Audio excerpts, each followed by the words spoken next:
Hello అండి. So అందరికీ హనుమాన్ జయంతి శుభాకాంక్షలు. ఇది కూడా లేట్గానే పోస్ట్ చేస్తున్నా.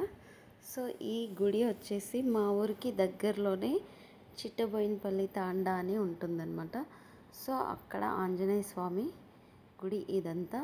అక్కడే శివాలయం శివుడి గుడి ఉంది, ఆంజనేయ స్వామి గుడి కూడా ఉందన్నమాట. సో ఈ విధంగా పూజలు జరిగినాయి అన్నమాట ఆంజనేయ స్వామి జయంతి రోజున.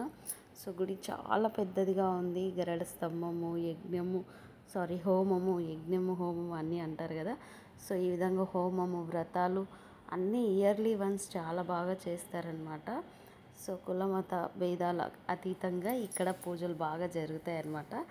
సో హిందువులంతా మంచిగా పూజలు చేస్తారు.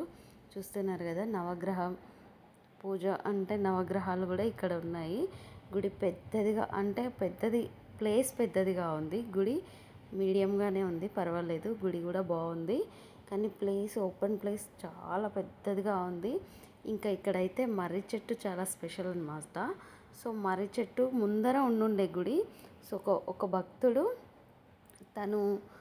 తనకి ఏమో నాకు తెలీదు, కొంచెం స్టోరీ ఉంది, నాకు అంత బాగా తెలీదు.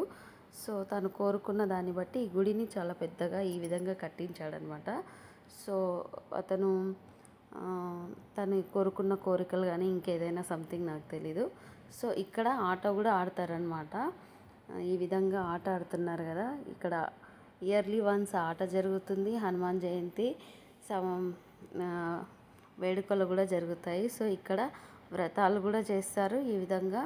ఇంకా భక్తులు వెళ్ళే వాళ్ళు వెళ్తుంటారు, వచ్చే వాళ్ళు వస్తుంటారు. సో నేను కూడా ఈవినింగ్ వచ్చేసిన అనమాట. అప్పటికే వ్రతము, హోమం అన్నీ అయిపోయినాయి.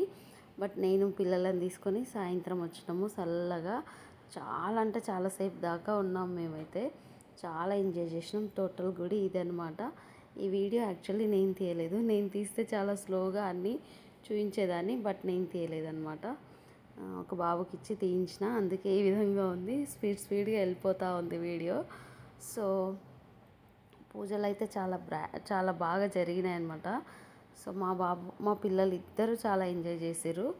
ఈ విధంగా మర్రి చెట్టు ఉందన్నమాట. ఊడలతో నీడ ఉంటుంది, ఆడడానికి ఉంటుంది, ఇంకా అన్ని విధాలుగా చాలా బాగుంటుంది. సో ఇక్కడ భోజన కార్యక్రమం కూడా ఉందన్నమాట. భోజనాలు కూడా 2-3 డేస్ ఇక్కడ పూజలు జరుగుతాయి. ఆ 2-3 డేస్ త్రీ టైమ్స్ అంటే 2 టైమ్స్ భోజనాలు కూడా ఇక్కడ చేస్తారనమాట. సో నా వీడియో కనుక మీకు నచ్చినట్లయితే ప్లీజ్ లైక్ చేయండి, షేర్ చేయండి, ప్లీజ్ కామెంట్ చేయండి. Thank you.